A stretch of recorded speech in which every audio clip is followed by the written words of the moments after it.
estamos en entrevista con Diego Sorsoli, licenciado en Tecnologías Aplicadas a la Seguridad. Buenos días, Diego. ¿Qué tal, Mónica? ¿Cómo estás? ¿Todo bien? Un saludo desde acá de Argentina. Muchas gracias. Pues estamos preparando esta entrevista para nuestro especial de nueva normatividad en hospitales. Es un gusto y un placer tener a un experto como tú en esta ocasión. Y si gustas, vamos a ir comenzando.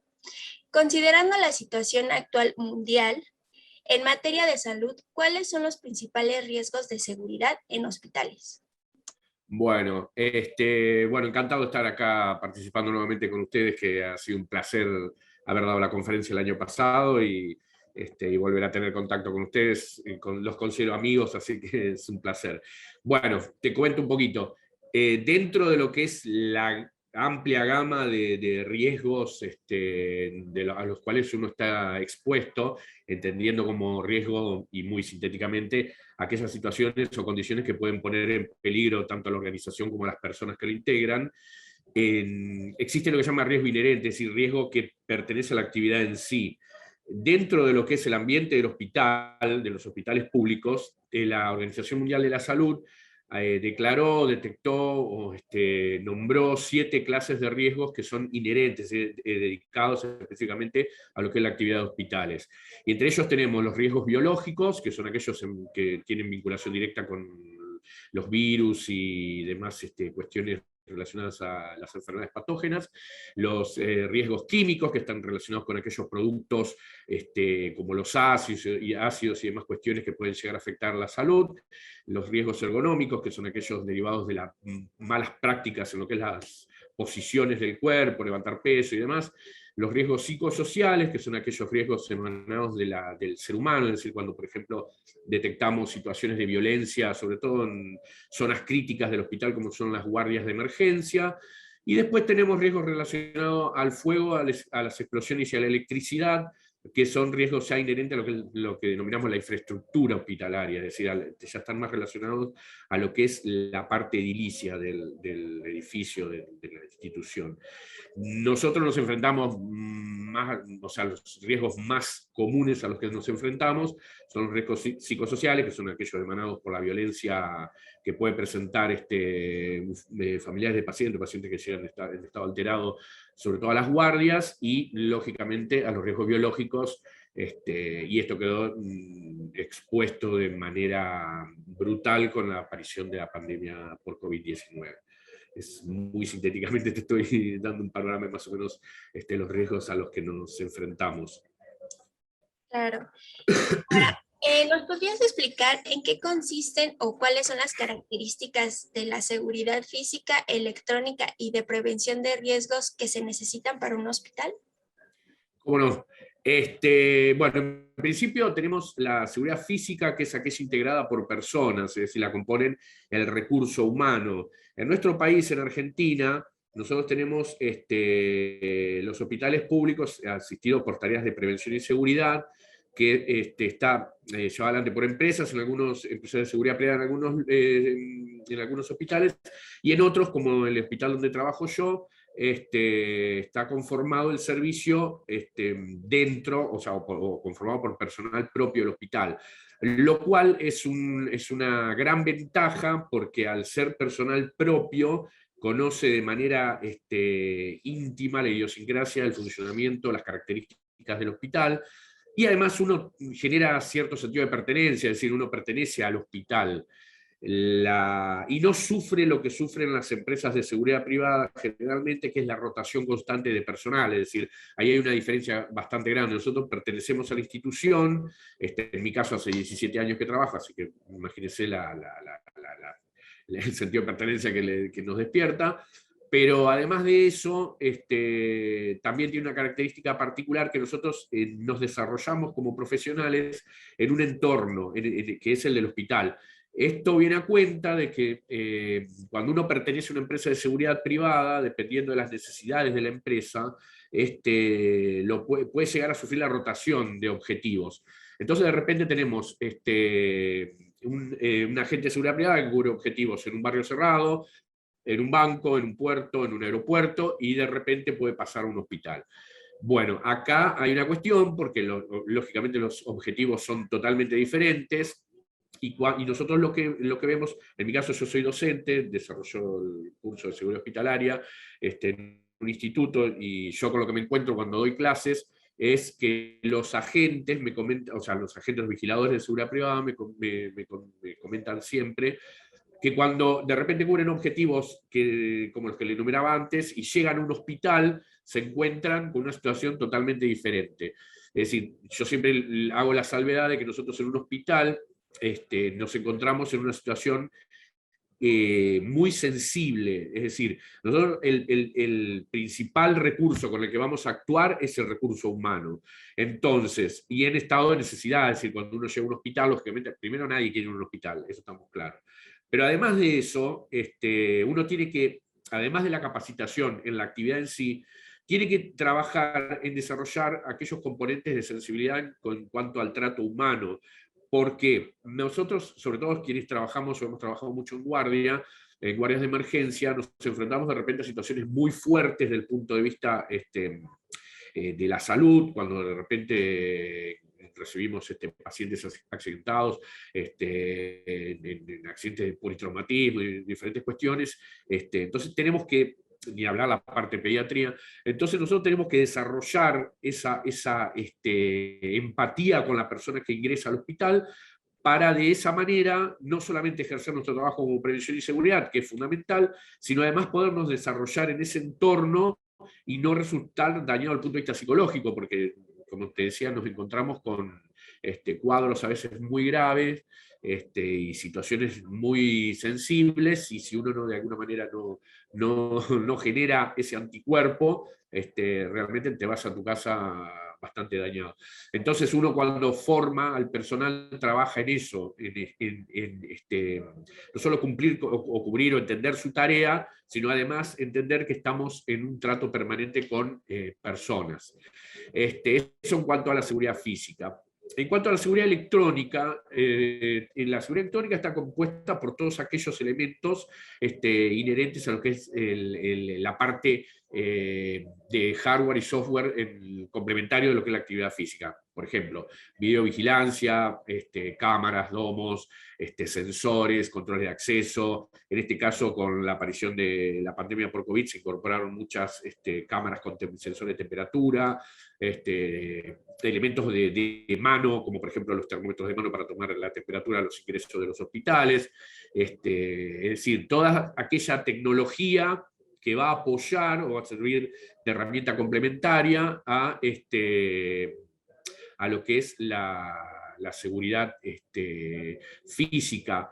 En mi caso, que yo soy licenciado en tecnologías aplicadas a la seguridad, valoro muchísimo la incorporación de estas tecnologías, porque nos ha servido como un complemento, como una ayuda, como una herramienta de apoyo fundamental. Y en el caso de la aparición de COVID-19 se incorporaron cámaras con sensores para aforo, para controlar el aforo, controlar sectores críticos donde, por ejemplo, teníamos pacientes con COVID-19, que en un principio uno ya ahora lo ve como una situación muy lejana en el tiempo, pero tenemos presente que el año pasado fue una situación de shock para todos, y ni hablar de los que trabajamos en hospitales, fueron momentos muy, muy terribles. Y bueno, en ese momento nos sirvió toda aquella tecnología que nos pudiera sumar en cuanto a la protección del personal propio, por sobre todas las cosas, porque no se olvide que nosotros, además de ejercer la tarea de prevención y seguridad, quienes tenemos personal a cargo, tenemos que estar todo el tiempo tratando de preservarlo y de no entrar en no sufrir bajas, principalmente para no dañar el equipo y para no dañar a la persona. Como decía, trabajar en un hospital desarrolla un lado muy sensible, y además estas situaciones críticas como las que pasamos y seguimos pasando, desarrollan mucho lo que es el trabajo en equipo, desarrollan mucho la conexión entre personas.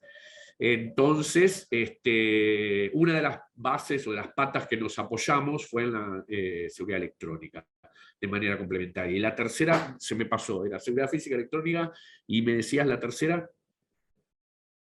Sobre la prevención de riesgos. Prevención de delitos. De riesgos. De riesgos, perdón. Bueno, la prevención de riesgo básicamente es el motivo, el origen de nuestra función. Es decir, nosotros cuando empezamos actividades en algún objetivo o en algún lugar donde vamos a ejercer tareas de prevención y seguridad, nosotros recordemos siempre que nosotros hacemos prevención y seguridad. Es decir, nosotros damos el alerta temprana para que, dependiendo del tipo de actividad delictiva o actividad circunstancial que ocurra, puedan actuar las fuerzas de seguridad que tienen que hacerlo. Puede ser policía, puede ser, dependiendo del país y dependiendo de la institución. Nosotros estamos en lo que es el alerta temprana. Es decir, y el principal, o el primer paso antes de desarrollar nuestras actividades es desarrollar el análisis de riesgo. Es decir, yo tengo que entender a qué me voy a enfrentar, cómo, con qué lo voy a tratar y qué medidas voy a utilizar. Y en el caso de las empresas de seguridad privada, el costo que me va a demandar realizar las actividades de prevención de riesgos. También hay técnicas que desarrollamos dentro de los hospitales para tratar los riesgos, que son zonificarlo, es decir, establecer zonas críticas por importancia, por acceso de público, por elementos que encontramos allí adentro. De esa manera nosotros tenemos sectorizado el hospital y sabemos qué tipo de riesgo encontramos en cada sector y de manera general.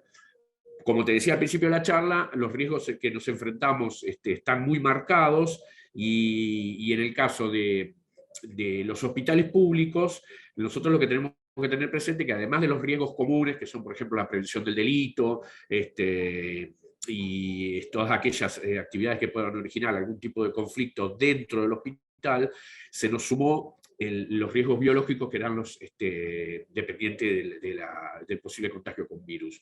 Entonces, ahí fue que siempre lo tuvimos presente porque los hospitales son zonas donde vaya si encontramos virus, pero este virus en general, o sea, en particular nos llevó a una situación donde hubo que tomar medidas, como fue, por ejemplo, proveer de elementos de protección personal a las personas, a los integrantes de los equipos de trabajo, controlar los ingresos, empezar a utilizar termómetros de mano, de pulso, cámaras con sensores térmicos, es decir, primero realizar el análisis y después desarrollar las medidas preventivas como para poder llevar adelante el tratamiento de esos riesgos específicos.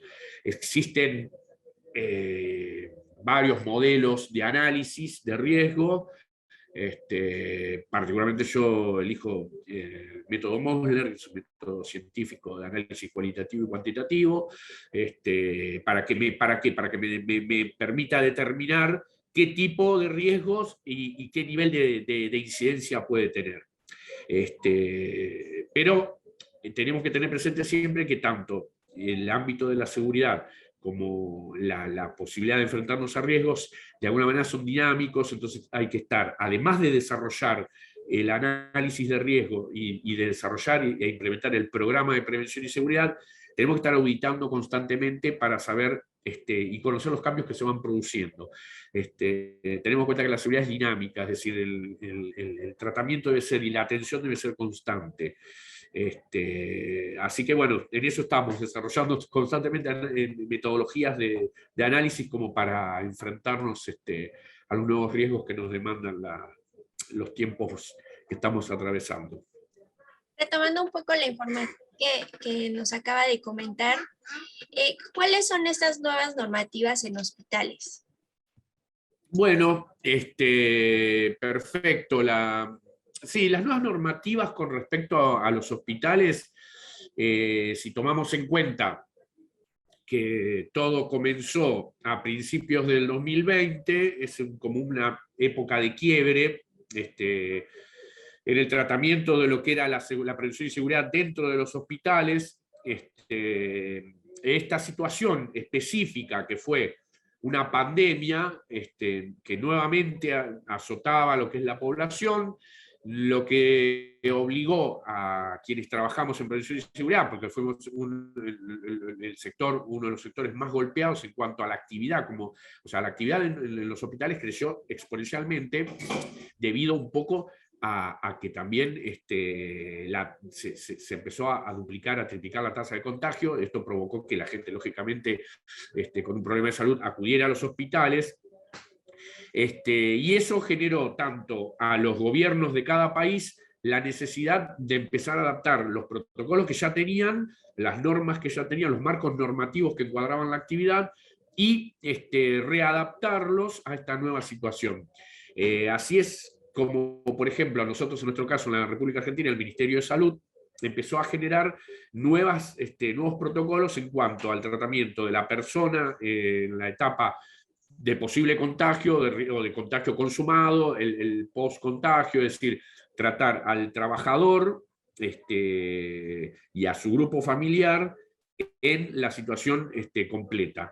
Y a partir de ahí empezar a readaptar los protocolos, porque en principio los países adoptaron técnicas de cuarentena, técnicas de control de circulación y demás cuestiones. Entonces, eso incidió notablemente en el tránsito de personas ingresando a los hospitales.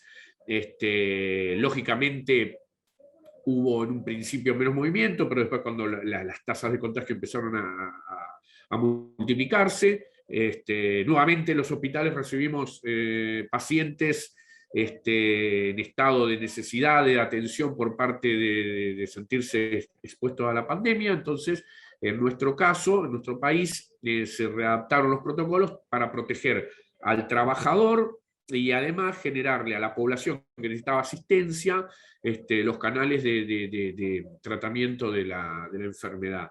Nosotros, en nuestro caso, se desarrollaron, se dividieron las guardias, por ejemplo, tenías guardias de clínica por un lado, es decir, para tratamiento de patologías que no tenían que ver con COVID, y por el otro lado, guardias de COVID puntualmente. Entonces cualquier tipo de sensación de portar o de enfermedad respiratoria o temperatura o demás cuestiones relacionadas con COVID, se dirigían a esa guardia, y quienes no tenían este tipo de patología asistían a las guardias entre comillas normales, como de clínica, traumatología, etc. Bueno, eso también lógicamente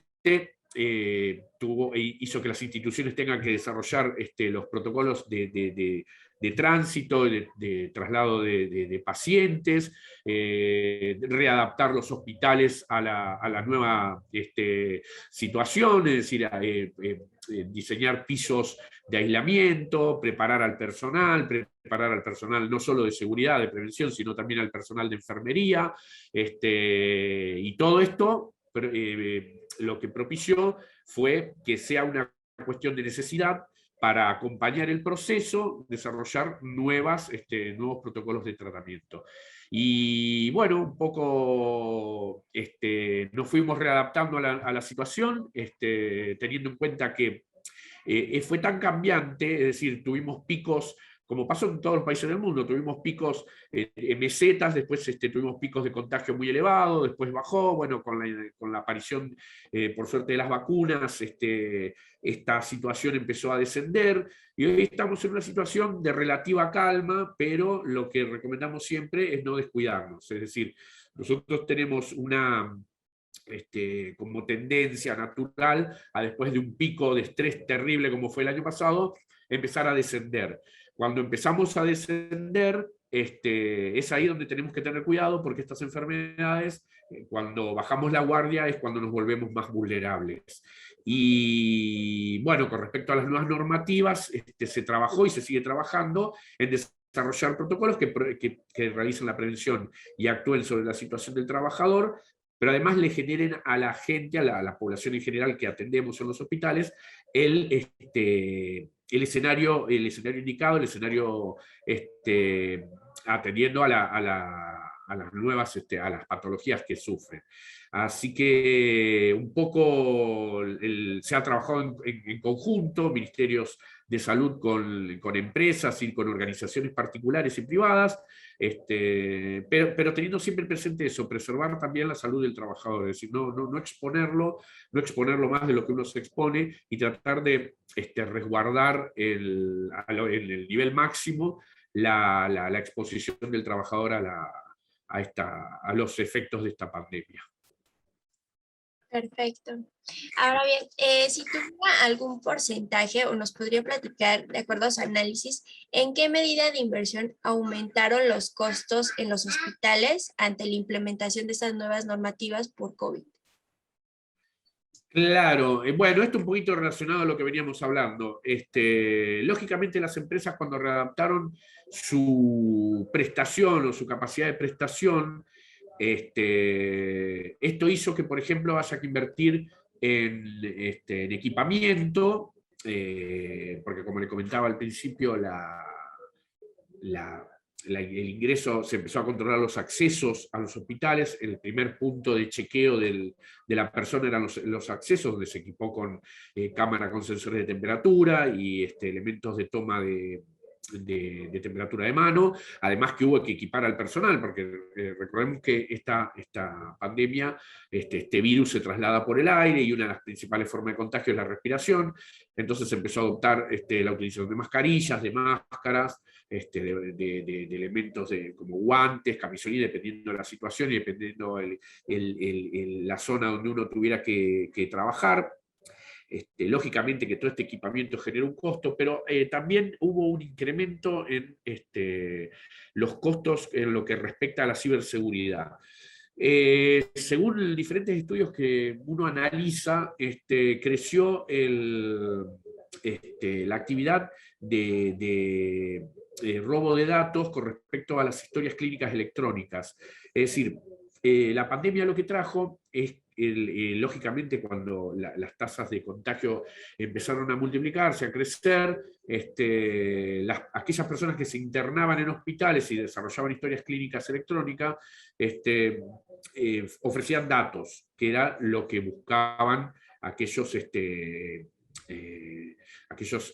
ciberdelincuentes que estaban a la búsqueda de obtener información. Entonces hubo que también reformular protocolos de prevención a todo lo que es la parte de lucha contra el ciberdelito.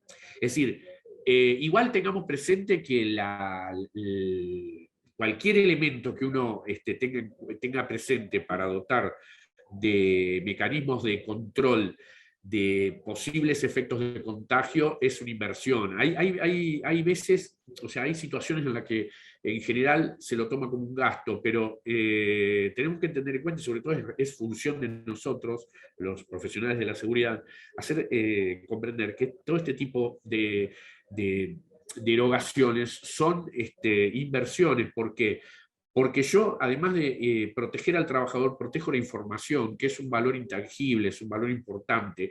Imagínense en un hospital la cantidad de información sensible que poseemos, la cantidad de información de pacientes que poseemos, es decir, nosotros como profesionales de seguridad también debemos trabajar en construir la imagen del lugar donde trabajamos. Imagínense que por no tener medidas de seguridad, el hospital donde uno está desarrollando sus actividades sufre robo de datos. En cuanto a la imagen del hospital, va a ser seriamente dañada. ¿Por qué? Porque no se tomaron las medidas correspondientes de protección de esos datos de personas que estaban internadas allí. Entonces, nosotros tenemos que trabajar también en eso. Y bueno, y este fue uno de los delitos que sufrió un mayor incremento en la etapa de pandemia, y que nos obligó a los profesionales de seguridad a prestarle la debida atención, porque que el crecimiento fue exponencial. Así que bueno, sí, se ha invertido y se sigue invirtiendo y se sigue desarrollando presupuestos para atender esta demanda, también en colaboración con los estados han colaborado con las empresas en algunos casos, Entonces siempre se busca consensuar políticas de prevención a través no solo de la empresa, sino de la participación en algún punto estatal también. Volviendo al principio, para tener siempre presente que hay que preservar la salud del trabajador. Pero sí, concretamente sí, ha originado erogaciones extras que en algunos casos no se las tenía previstas, pero bueno, hubo que hacerlo. Claro. Ahora, en su caso específico o lo observado, ¿qué protocolos se siguen en caso de que el personal de seguridad en el hospital salga positivo? Bueno, el caso de considerar que el personal tiene algún tipo de sintomatología, es decir, cuando empezó la pandemia, teníamos presente dolor de cabeza, dolor de garganta, dificultad para respirar, en algunos casos presencia de mareos, pérdida del olfato, pérdida del gusto. Si él trabaja, después se agregaron muchos más síntomas, pero esos son más o menos los conocidos. Si el trabajador presentaba alguno de esos síntomas, directamente se le sugería el aislamiento, es decir, que se quede en la casa y se lo asistía a través de los canales de comunicación, sea del hospital mismo o de instituciones que estaban dedicadas al respecto. Si había sido paciente, contacto estrecho, contacto cercano, también se les solicitaba que permanezcan en una situación de aislamiento. Es decir, recuerden que una de las cuestiones relacionadas con esta pandemia es mantener la distancia. Es decir, nosotros también trabajamos con eso en el hospital. Sin control de aforo, control de distancia. Entonces, lo que se trataba de hacer, y que se hizo, es controlar que la persona que presentaba síntomas o presentaba contacto estrecho no asistiera al hospital. ¿Por qué? Para evitar la posible tasa de aumento de contagios. Entonces, de esta manera, teníamos aislado al caso, que después a través de los controles de test y demás cuestiones se establecía si era positivo o negativo, y si en caso de ser positivo, se hacía el aislamiento correspondiente y la atención diaria, es decir, la atención por vía telefónica diaria, es decir, si había alguna complicación en el estado de salud, se lo trasladaba. En el caso de nosotros, que es un hospital que había establecido pisos dedicados a esta situación, los podíamos recibir en el hospital, o si no, cada uno con su obra social podía disponer de la institución a donde deseaba ir, y de esa manera se lograba esto de preservar no solo al trabajador en esta situación, sino a su núcleo familiar, y además preservar que se evitara la posibilidad de contacto con el resto de los trabajadores. Estos protocolos los bajó el Ministerio de Seguridad, de Salud, los establecía el Ministerio de Salud, y los estableció para todas las instituciones, tratando de tener como principal idea la del aislamiento, es decir, si el caso era negativo, se realizaba el test correspondiente, y en todo caso que resultara negativo, volvía a la actividad. Porque hubo un momento que, claro, era lógico, confundíamos una gripe común con la gripe, o sea, la enfermedad provocada por el COVID-19, por el SARS-CoV-2, entonces es lógico confundir los síntomas, además que uno no es médico, pero desde el Estado se trató de preservar esto, preservar y garantizar el aislamiento y garantizar la posibilidad del tratamiento de que no siga creciendo la tasa de contagio.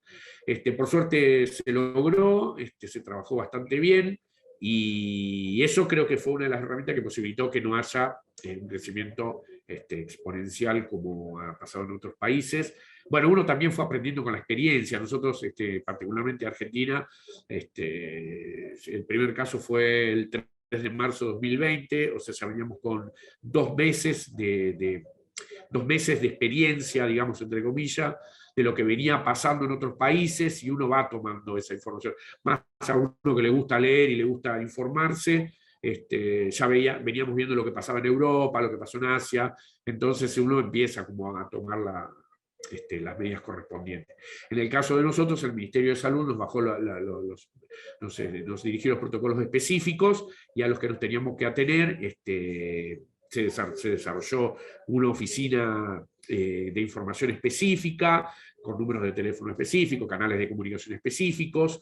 Entonces, uno ante la presencia de síntomas o presencia de síntomas en la familia o por contacto, directamente nos manejábamos con esa información, con esos canales de comunicación, lo que hacía todo un poquito más aliviado dentro del panorama complejo, ¿no?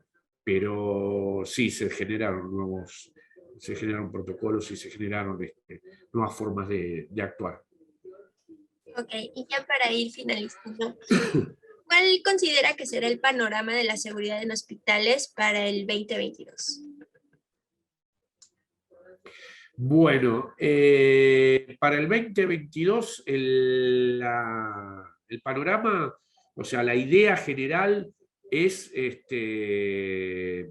primero, que se tuvo, digamos, las instituciones de salud en el ámbito de la seguridad privada pasaron al frente en cuanto a la atención. Es decir, nosotros pasamos a ser foco de atención del mundo en general y del ámbito de seguridad privada en particular, ya que los hospitales no eran muy tenidos en cuenta, como les decía hoy, es decir, no se desarrollaban cuestiones específicas relacionadas a hospitales, pero a partir de la aparición de esta pandemia y de ponernos en el foco, de alguna manera quedamos como mucho más visibles.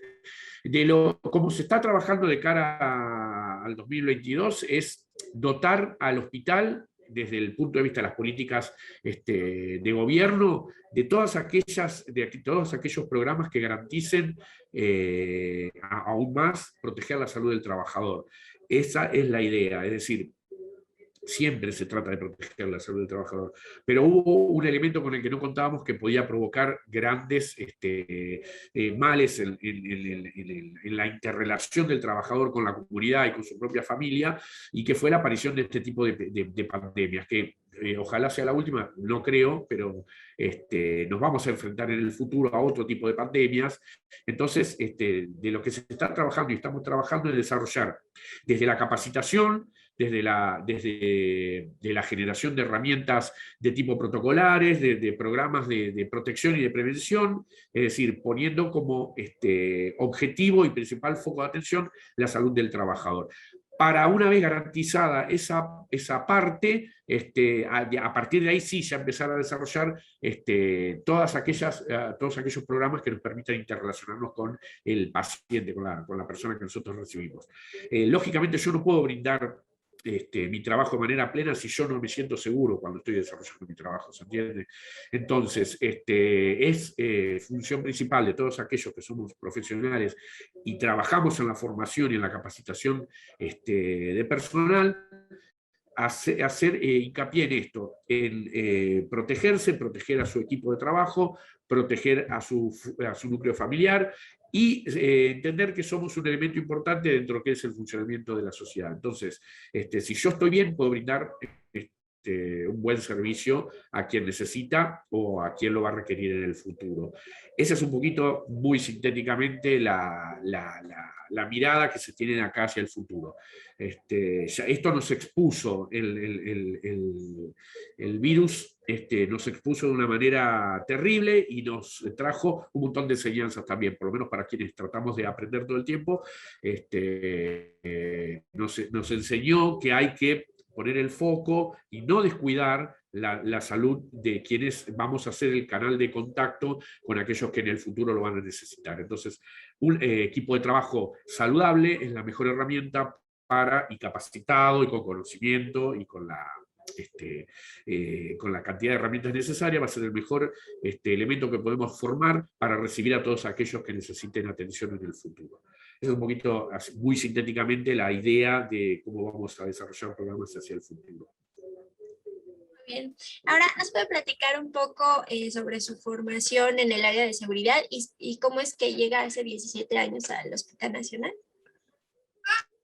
Bueno, sí, yo empecé en otra área del hospital, empecé en el área de sistemas, yo soy técnico en sistemas y bueno, una vez estando dentro del hospital me empezó a llamar la atención de cómo funcionaba la cuestión de la prevención y seguridad, entonces empecé a estudiar la Tecnicatura Superior en Seguridad Urbana y Portuaria, que es una universidad que es Universidad Tecnológica Nacional, una de las universidades más importantes de acá de Argentina. Luego desarrollé la licenciatura en Tecnologías Aplicadas a la Seguridad, y acá fue cuando, al momento de realizar mi tesis de grado, es decir, yo me encuentro mi tesis de grado es un protocolo contra agresiones a miembros del equipo de salud de 3 etapas. Hasta ese momento había protocolos de 2 etapas, es decir, eran aquellos relacionados con la información antes de la agresión y la agresión en sí. Yo desarrollé la 3.ª etapa, que era la atención psicológica, clínica y desde el punto de vista legal para la víctima. Pero además de eso, cuando estaba desarrollando la tesis me encontré con que había poca información en Argentina. No en otros países, como en México, Brasil, España, los países de Centroamérica, que se desarrollaban y tenían mucha información con respecto al tratamiento de la seguridad en hospitales. Fue ahí que desarrollé el manual de herramientas para construir un servicio de prevención y seguridad en un hospital público, que es el primer manual en su tipo en el país. A partir de eso, de ahí, desarrollamos los cursos de seguridad física, electrónica y marco normativo dedicados específicamente para hospitales del país. Y a partir de ahí empezamos a armar diferentes capacitaciones para... ¿Cuál es el objetivo? Dotar al personal que trabaja en hospitales públicos de la herramienta necesaria, que es el conocimiento. Porque volvemos al principio de la charla, cuando les decía que no hay capacitaciones específicas para hospitales. Entonces, uno ve lo que sucede desde la experiencia dentro del hospital, y a quienes nos gusta aprender y enseñar o transmitir conocimiento, es decir, es necesario generar todas aquellas herramientas que al trabajador le den la seguridad de estar desarrollando su tarea de manera correcta. Pero no solo desde el aspecto normativo o funcional, sino además de conocer los riesgos a los que nos enfrentamos, la forma de tratarlo, la forma de prevenir y la forma de hacer seguridad, sin tratar de realizar funciones que no son las inherentes a nuestra actividad, pero además de incorporarle a la gente el chip de la necesidad de capacitación permanente, es decir, adquirir conocimiento. La seguridad, como decíamos hoy, es dinámica, entonces estar todo el tiempo adquiriendo conocimientos, perfeccionándonos y apuntando hacia el futuro. Después sí hice diplomaturas, hice capacitación en ciberseguridad, bueno, ahora estoy entregando la tesis de una maestría en defensa nacional, un posgrado, bueno, en definitiva hice cursos para la ONU, qué sé yo. Me gusta mucho el estudiar, y además uno tiene que estar estudiando y capacitándose no solo para crecer desde el punto de vista académico, sino además desarrollar contacto. Yo siempre digo que la facultad tiene un montón de cosas.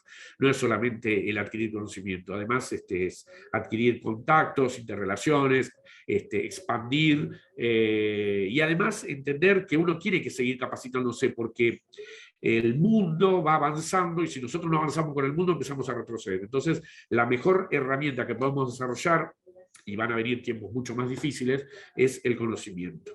Y bueno, en eso estamos, y es una búsqueda constante, y seguro que nos encontraremos en alguna otra charla en el futuro, con algún otro desarrollo de alguna otra política, porque seguimos desarrollando herramientas. Así que, muy sintéticamente, no me gusta ser autorreferencial, pero estamos acá desarrollando en Argentina la idea de construir una seguridad hospitalaria, es decir, una seguridad dedicada, una prevención y seguridad dedicada a hospitales públicos. Por suerte ya encontramos gente con la que comulgamos con la misma idea, entonces esto se va expandiendo. Y bueno, esto fue un poco lo que me llevó a conocerlos a ustedes. Participé de un curso que dieron ustedes, ahí lo conocí a Alex, y bueno, ahí empezamos a entablar una relación, y bueno, un día nos pusimos a charlar sobre esto de organizar una conferencia sobre seguridad hospitalaria, y bueno, ahí fue que desarrollamos todo. Actualmente estoy como vicepresidente del capítulo Argentina de la Red Internacional de Profesionales en Seguridad, también con la idea de generar contactos. A mí hay una cuestión que me apasiona de esta posibilidad de comunicarnos, es desarrollar contacto con personas en otros países. ¿Por qué? Porque yo me pongo a hablar con gente que trabaja, por ejemplo, en seguridad en otros países y uno dice, no, nos falta, o me gustaría trabajar como, o me gustaría desarrollar, cómo hacen ustedes con, por ejemplo, las personas que vienen en este estado, que tienen que hacer, y entonces uno va adquiriendo conocimiento y de aquellas personas que están partícipes principales, son los actores principales de la película. Entonces, esta herramienta hermosa que tenemos de comunicación también sirve para expandir, y es lo que hablamos siempre en la red. Nosotros tenemos que construir puentes y tenemos que construir contacto con personas de todos los países, porque todo el tiempo aprendemos cosas nuevas y es hiper y súper interesante vincularnos con personas que nos traen conocimientos y vivencias de otros países. Así que, nada, un poquito esa es la cuestión. Pues muchas gracias, Diego, por tu tiempo y por esta gran participación. A nombre de todo el equipo de seguridad en América, te damos las gracias y esperamos pronto volver a contar con una conferencia magistral para nuestros roadshows. Perfecto, te agradezco a vos, Mónica, muchísimo el contacto, y mandarles un saludo a todos en Seguridad en América, que realmente son gente que uno ya la siente como amiga, y por supuesto que nos vamos a encontrar, porque la verdad que sería interesante volver a desarrollar alguna conferencia. Cuando quieran cuentan conmigo, no hay ningún problema. Así que un saludo enorme para ustedes y cuídense mucho. Gracias.